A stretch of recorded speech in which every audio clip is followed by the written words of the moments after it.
ଜୟଜନ ସାଙ୍ଗମାନେ ସବୁବେଳେ ଆମର ଚିକେନ୍ କଷା ଚିକେନ୍ ତରକାରୀ ଖାଇ ଖାଇକି ତ ଆମେ ବୋରିଂ ହେଇଯାଇଥିଲୁ। ରୂପା ଭାବିଥିଲା ଆଜି କିଛି ନ୍ୟୁ କରିବା, ତ ନୂଆ କ'ଣ ଆମେ ଆଜି ଘରେ ବନେଇବା ଚିକେନ୍ ପକୋଡ଼ା। ତ ଚିକେନ୍ ପକୋଡ଼ା ପାଇଁ ରୂପା ନେଇ ଆସିଥିଲେ କତା ପିସ୍ ଚିକେନ୍। ତ କତା ପିସ୍ ଚିକେନ୍ ନେଇକି ଆସିଥିଲେ କାହିଁକିନା ଏଇଟା କଣ୍ଟା ପିସ୍ ଥାଏ, ସେଇଟା ଟିକେ ଫ୍ରାଏ ହେବାକୁ ଟିକେ ଖାଇଲା ବେଳେ ଟିକେ ଅସୁବିଧା ହେଇଥାଏ ପକୋଡ଼ାରେ। ତ ସେଥିପାଇଁ ଆମେ କତା ପିସ୍ ଖାଇବା ବେଶୀ ଭଲ ପାଇଥାଉ ଚିକେନ୍ ପକୋଡ଼ାରେ। ତ କତା ପିସ୍ ରୂପା ବାଛି ନେଇ ଆସିଥିଲେ ବଢ଼ିଆ ସେ। ତ ତାପରେ ତାକୁ ବଢ଼ିଆ ସେ ପୁରା ଗୋଟି ଗୋଟି କରି ଭଲସେ ଧୋଇ ନେଉଛନ୍ତି। ତ ତାଦେହରେ ଯେମିତି କାଠ ଅଂଶ ଯେଉଁ ବାଡ଼େଇକି ତାକୁ କାଟନ୍ତି ସେଥିରେ ବାହାରିକି ଥାଏ, ସେଥିରେ ବାହାରିଯିବ ଭଲସେ ଧୋଇବା ଦ୍ୱାରା। ତ ଦେଖିପାରୁଥିବେ ପୁରା ଆମର ବଢ଼ିଆ ଚିକେନ୍ ବି ଧୁଆ ସରିଯାଇଛି। ତ ଏବେ ତା ଦେହରେ ମ୍ୟାରିନେଟ୍ କରିବା ସବୁ ଯାହା ସବୁ ମସଲା ତାର ପଡ଼େ। ତ ମୁଁ ଏଠି ୟୁଜ୍ କରିଛି ହାଫ୍ କେଜି ଚିକେନ୍ରେ ଗୋଟେ ଚାମଚ ଆମର ଛୋଟ ଚାମଚରେ ଚାମଚେ ହଳଦୀ ଗୁଣ୍ଡ, ଚାମଚେ ଲଙ୍କା ଗୁଣ୍ଡ, 2 ଚାମଚ ଆମର ଲୁଣ, ଆଉ 2 ଚାମଚ ଆମର ରୁଚି ମସଲା ଯେଉଁଟା ଚିକେନ୍ ମସଲା ରହିଥାଏ, ଆଉ ଆମର ଯେଉଁଟା ଜିରା ପାଉଡ଼ର ଆଉ ଇଏ ପାଉଡ଼ର ତାକୁ ହାଫ୍ ସ୍ପୁନ୍ ୟୁଜ୍ କରିଛି। ଆଉ ତାପରେ ମୁଁ ତାଦେହରେ ୟୁଜ୍ କରିଛି ଗୋଲମରିଚ ଗୁଣ୍ଡ, ଆଉ ଗୋଟେ ଅଦା ଛୋଟ ପିସ୍, ଆଉ ଛୋଟ ପିସ୍ 2ଟା ରସୁଣକୁ ଭଲ ଭାବରେ ତାକୁ ଗ୍ରାଇଣ୍ଡିଙ୍ଗ କରିଛି, ଆଉ ତାକୁ ୟୁଜ୍ କରି ତାଦେହରେ ଆଉ ଫାଳେ ଲେମ୍ବୁ, ଆଉ ଅଦା ରସୁଣ ଛେଚା ଯେଉଁଟା ରସୁଣକୁ ବଢ଼ିଆ ସେ ଛେଚି ଦେଇ 7-8 ଖୋଲା ତାକୁ ପକାଇଛି। ତାପରେ ଆମର ଦହି ୟୁଜ୍ କରିଛି, ଏଠି 3 ସ୍ପୁନ୍ ଦହି ୟୁଜ୍ କରିଛି, 3 ଚାମଚ ଦହି ତାଦେହରେ ୟୁଜ୍ କରିଛି। ତାଦେହରେ 2ଟା ଅଣ୍ଡା ମୁଁ ଏଠି ପକାଇଛି, ଛୋଟ ସାଇଜ୍ ଅଣ୍ଡା ଯେଉଁଟାକି ତାକୁ ତାଦେହରେ 2ଟା ଅଣ୍ଡା ମୁଁ ଏଥିରେ ୟୁଜ୍ କରିଛି। ତାପରେ ତାକୁ ଭଲ ଭାବରେ ମିକ୍ସ କରିନେବା।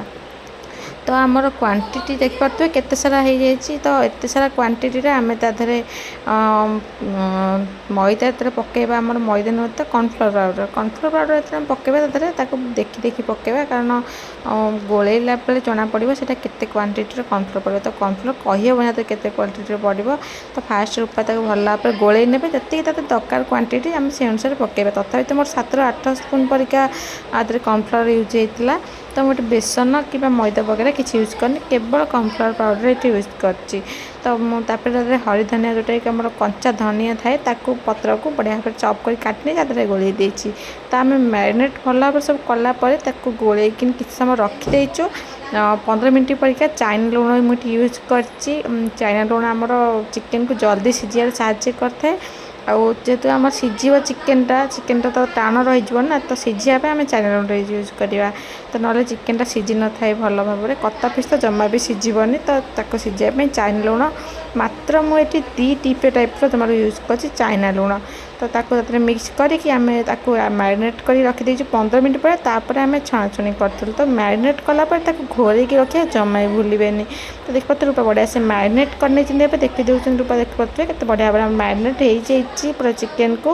ଏବେ ତା ଦେହରେ ଆମେ ପକାଇଦେବା କର୍ଣ୍ଣଫ୍ଲୋର୍ ପାଉଡ଼ର। ତ କର୍ଣ୍ଣଫ୍ଲୋର୍ ପାଉଡ଼ର ଆମେ ଦେଖିପାରୁଥିବେ ମୁଁ ଚାଇନା ଲୁଣ ପକାଇଲି କେତେ କ୍ୱାଣ୍ଟିଟିର, ଜମାରୁ 2 ଟିପ୍ ଟାଇପ୍ର ହେବ ଜମାରୁ ଚାଇନା ଲୁଣ ପକାଇଛି।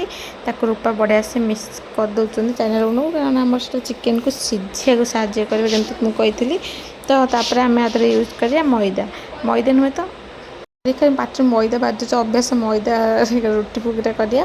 ତ ମଇଦା ସେଥିପାଇଁ ବାହାରୁଛି, ତ ଆମେ ଟିକେ କର୍ଣ୍ଣଫ୍ଲୋର୍ ୟୁଜ୍ କରୁଛେ। କର୍ଣ୍ଣଫ୍ଲୋର୍ ଦେଖିପାରୁଥିବେ ମୁଁ ଫାଷ୍ଟ 2-3 ସ୍ପୁନ୍ କର୍ଣ୍ଣଫ୍ଲୋର୍ ପକାଇଛି। ରୂପା ତାକୁ ହାଲକା ମିକ୍ସ କରୁଛନ୍ତି, ଯାହାଦ୍ୱାରା ଆମେ ଜାଣିପାରିବା କି ଆମ ବ୍ୟାଟର୍ଟା କେତେ ମୋଟା ହେବ କେତେ ପତଲା ହେବ। ଆମେ ହାଲକା ପକାଇ ଗୋଳେଇବା ଦ୍ୱାରା ଆମର କମ୍ କର୍ଣ୍ଣଫ୍ଲୋର୍ ୟୁଜ୍ ହେଇଥାଏ, ଆଉ ଯାହାଦ୍ୱାରା ଆମର ଅଧିକା ଥିକନେସ୍ ହେଇନଥାଏ କି ଅଧିକା ପତଲା ବି ହେଇନଥାଏ। ତ ଅଳ୍ପ ପକାଇ ତାକୁ ଫାଷ୍ଟ ଗୋଳେଇଛି। ତାପରେ ମୁଁ ଏଠି ୟୁଜ୍ କରିଛି ଫ୍ରୁଟ୍ସ କଲର୍, ଯେଉଁଟାକି ଆମର ଟିକେ କଲରିଂ ପାଇଁ। ତ ଫାଷ୍ଟ ଗୋଟେ ଟିପ୍ ମାତ୍ର ପକାଇଥିଲି, ତ ସେଇଟା ହେଇନଥିଲା। ତାପରେ ମୁଁ ଆଉ ଗୋଟେ ଟିପ୍ ତା ଦେହରେ ୟୁଜ୍ କରିଥିଲି ତାକୁ ଆଉ ଟିକେ କଲରିଂ କରିବା ପାଇଁ। ଦେଖିବା ଫାଷ୍ଟ ପକାଇଥିଲି ଅଣ୍ଟିଲାନି, ତ ଆଉ ଗୋଟେ ଟିପ୍ ପକାଇ ଦେଇଛି।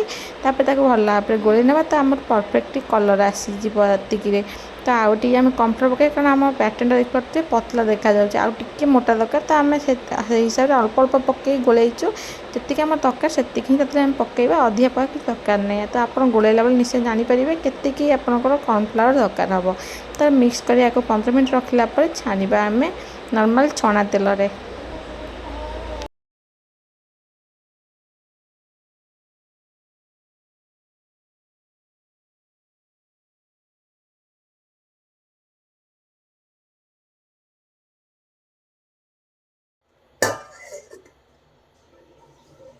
ତ ଆମର 15 ମିନିଟ୍ ହେଇଯାଇଛି। ଆମେ ଏବେ କଡ଼େଇ ବସାଇ ଦେଇଛୁ। ତ କଡ଼େଇରେ ମୁଁ ତେଲ ପକାଇଦେବି। ତେଲ କଡ଼େଇ ଯେମିତି ଆମର ଗରମ ହେଇଯାଏ। ତେଲ ଏଠି ମୁଁ ରିଫାଇଣ୍ଡ ଅଏଲ୍ ୟୁଜ୍ କରିଛି ରାଗୋଲ୍ଡର। ତ ବଢ଼ିଆ ଭାବରେ ଆମର ପୁରା ଛଣା ତେଲ ହିଁ ଏଠି ୟୁଜ୍ କରିଛି ମୁଁ। ତ କଡ଼େଇକି ବସେଇକି ତା ଦେହରେ ଗରମ କରିଦେବା ତେଲକୁ। ଭଲ ଭାବରେ ପୁରା ତେଲ ମୁଁ ହାଫ୍ ଲିଟର ତେଲ ଏଠି ୟୁଜ୍ କରିଛି ଆମର ଛାଣିବା ପାଇଁ। ହାଫ୍ ଲିଟର କମ୍ ପକାଇଛି। ଅଧିକା ତେଲ ରହିଲେ ଛଣା ତେଲ ଆଇଁଷ ତେଲ ତ ମା ବିଗିଡ଼ିବ। ଅଧିକା ତେଲ ୟୁଜ୍ କରି ନଷ୍ଟ କରିଦେଲେ ମୋର। ତ ତେଲ ଗୁଡ଼ାକ ଆଇଁଷ ତେଲ ଯେହେତୁ ରହିଥାଏ, ଆଇଁଷ ତେଲ ଅଲଗା କିଛି ରୋଷେଇ ହେଇପାରେନି। କେବଳ ଚିକେନ୍ ଯେଉଁଟା ପକୋଡ଼ା ହୁଏ ତା ତେଲରେ କେବଳ ଚିକେନ୍ ପକୋଡ଼ା ହିଁ ହେଇପାରିବ।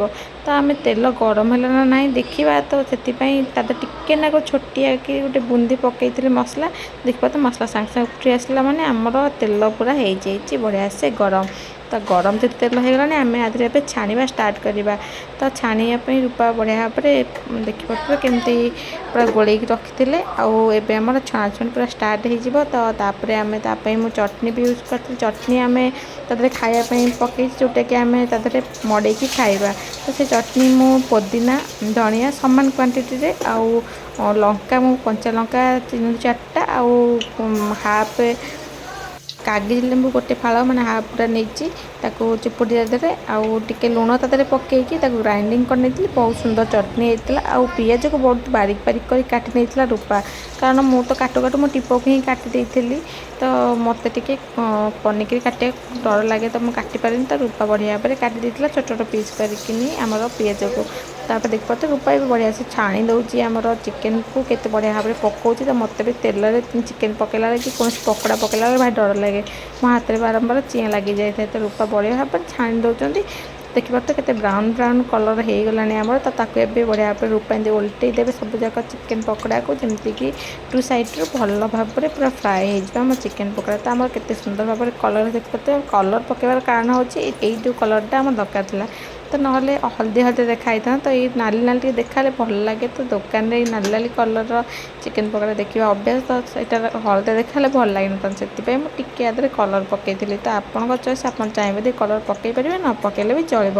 ତ ଦେଖିପାରୁଥିବେ ଆମର ଚିକେନ୍ ପକୋଡ଼ା ପ୍ରାୟତଃ ହେଇଗଲାଣି। ତ ରୂପାକୁ ଭଲ ଭାବରେ ବାରମ୍ବାର ଓଲଟେଇକିନି କାଢ଼ି ନେବେ। ତ ତାପରେ ଫାଷ୍ଟ ମୋ ମାଆକୁ ଦେଇଥିଲି ଚାଖିବା ପାଇଁ କେମିତି ଲାଗୁଛି। ତାପରେ ଆମେ ସମସ୍ତେ ଚାଖିଥିଲୁ କେମିତି ଲାଗୁଛି ଚିକେନ୍ ପକୋଡ଼ା। ତ ଦେଖନ୍ତୁ ରୂପା ଫାଷ୍ଟ କେମିତି ଛାଣି ନେଉଛନ୍ତି। ତାପରେ ଆମେ ଦେଖିବା ଆମେ ସବୁ ଖାଇବା କ'ଣ କେମିତି ଲାଗୁଛି, ଟ୍ରାଏ କରିବା କେମିତି ଲାଗୁଛି ଚିକେନ୍ ପକୋଡ଼ା। ଚିକେନ୍ ପକୋଡ଼ା ହେଇଗଲା ବୋଲି କେମିତି ଆମେ ଜାଣିବା, ଦେଖିପାରୁଥିବେ ଆମର ଯେଉଁ ବୁରୁ ବୁରୁ ଟାଇପ୍ର ଉଠୁଛି ଫେଣ, ସେଇଟା ଧଳା ଆସୁଥିଲା। ଏବେ ଦେଖିପାରୁଥିବେ କେମିତି କାଚ ଟାଇପ୍ର ଆସୁଛି। ତ ଧଳା ଧଳା ଯେତେବେଳେ କମିକି ଏମିତି କାଚ ଟାଇପ୍ର ଆସିବ, ବହୁତ ହି କମ୍ କ୍ୱାଣ୍ଟିଟିର ଫେଣ ଆସିବ। ତ ସେତେବେଳେ ଜାଣିବା ଆମର ଚିକେନ୍ ପକୋଡ଼ା ପୁରା ହେଇଗଲାଣି ରେଡ଼ି। ତ ଆମର ଏବେ ରୂପା ବଢ଼ିଆ ଭାବରେ ତେଲ ଦେହରୁ ନିଗାଡ଼ିକିନି ବଢ଼ିଆ ସେ ଚିକେନ୍ ସବୁ ବାହାର କରିନେଉଛନ୍ତି ପକୋଡ଼ାକୁ। ତ ଆମେ ଯାଉଛୁ ମା, ମୁଁ, ରୂପା ଖାଇବୁ ଏବେ। ତ ଆହୁରି 2-3 ଭାରି ଆମର ଚିକେନ୍ ପକୋଡ଼ା ହେବ, କାରଣ half KG chicken pakora chicken ରହିଥିଲା। ତ ପକୋଡ଼ା ବି ସେଇ ହିସାବରେ ଅଧିକା ହିଁ ହେବ। ତ ମାତ୍ର 5-6ଟା ଫାଷ୍ଟ ଭାରିରେ ରୂପା ପକାଇଥିଲା। ତାପରେ ଭାରିରେ ଟିକେ ଅଧିକା ପକାଇଥିଲା। ତାପରେ ସବୁଠୁ ଅଧିକା ପକାଇଥିଲା ଏକା ସାଙ୍ଗରେ। ତ ବେଶୀ ଲେଟ୍ ନହେଲେ ହେଇଯିବ ବୋଲି ଜଲ୍ଦି ଜଲ୍ଦି ରୂପା କରିଦେଇଛନ୍ତି ଆମର ଚିକେନ୍ ପକୋଡ଼ା। ଆମେ ରାତି ଦିନରେ ଥିଲା ମଟନ୍ ତରକାରୀ ଆଉ ଚିକେନ୍ ପକୋଡ଼ା, ଭାତ ସବୁ ଏକା ସାଙ୍ଗରେ ମିଶିକି ମା, ମୁଁ, ରୂପା ଖାଇଦେବୁ।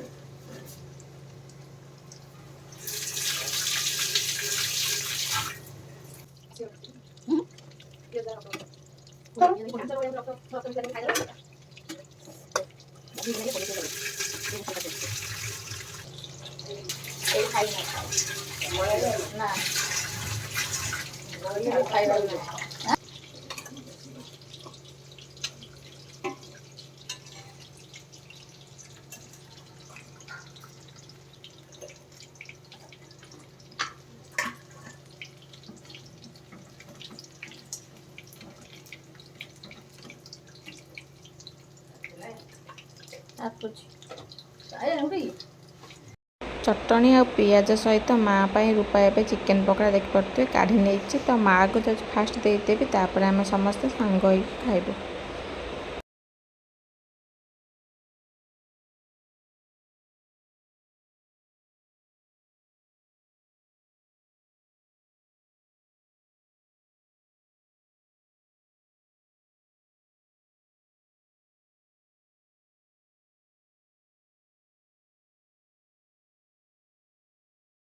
ଖାଇନି, ରୂପା ରାଗିଲା ଶୁଣି ଖାଇଗଲାଣି ଆସିକିନି ସବୁ ଯାକ ପକୋଡ଼ା ଖାଇଦେଲା।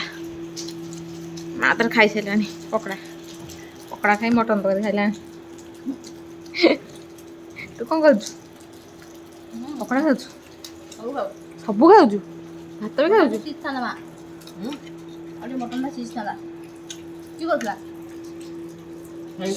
ୱାଓ କି ନରମ ହେଇଛି ବେ,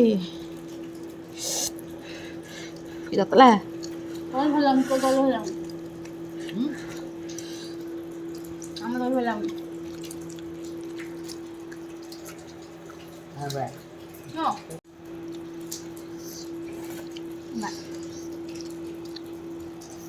ପକୋଡ଼ା ଖାଇଥିଲି।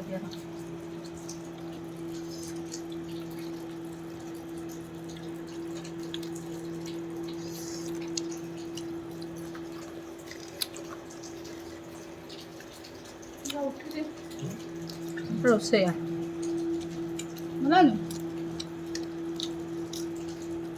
ପ୍ରପର ରୋଷେଇଆ ଭଳିଆ ଦେଖାଯାଉଛୁ।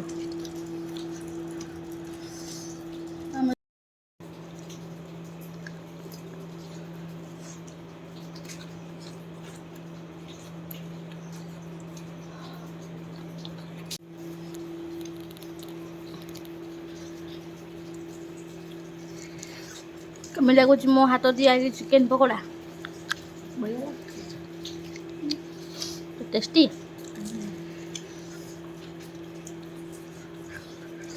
केन लगला कौन टेस्टी टेस्टी मत तो मुझे भल लगे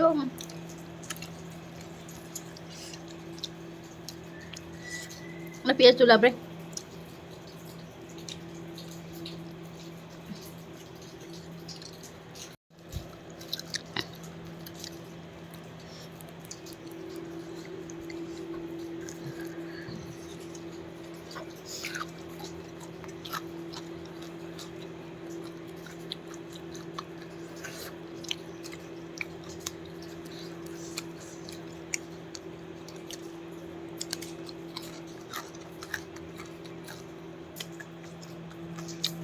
तो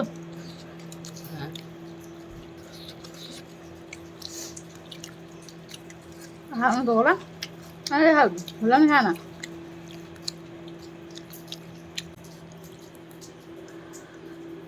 खाई जा खाइला वाला है चुती खाई जा खाइला वाला खाइला वाला से जना पड़ना मुँह देख